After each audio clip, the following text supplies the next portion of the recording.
Nasib RS Sentosa setelah bayi tertukar, maaf tak selesaikan masalah. Tes DNA perlihatkan memang ada bayi yang tertukar di Rumah Sakit Sentosa Bogor. Masing-masing orang tua sudah bertemu dan mencapai kesepakatan atas apa yang sudah terjadi. Namun, tidak halnya dengan Rumah Sakit Sentosa. Pihak keluarga tetap akan melanjutkan perkara ini ke polisi. Kuasa hukum Ibu D alias Dian, Binsar Aritonang, mengaku bahwa kliennya telah mengalami banyak kerugian atas kasus tersebut. Kini, pihaknya belum bisa menyampaikan dugaan kelalaian yang menyebabkan bayi kliennya tertukar selama 1 tahun. Ia sepakat, permintaan maaf dari rumah sakit tidak menghapuskan kesalahan yang dibuat. Langkah yang sama juga diambil oleh Ibu Siti Maulia 37. Kuasa hukum Siti Maulia, Rusdi Ridho, mengatakan gugatan ke rumah sakit tersebut atas dasar kelalaian, mulai dari gelang double hingga menghilangkan hak ASI eksklusif. Siti dan bayinya tidak dirawat dalam perawatan gabungan. Saat itu,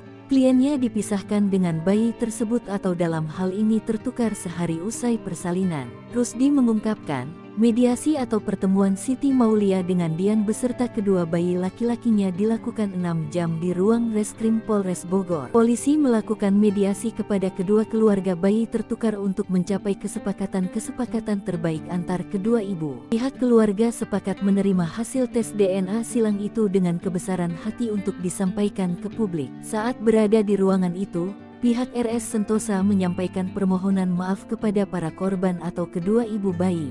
Namun, permintaan maaf itu tidak menghapus kesalahan atas bayi yang tertukar selama 1 tahun.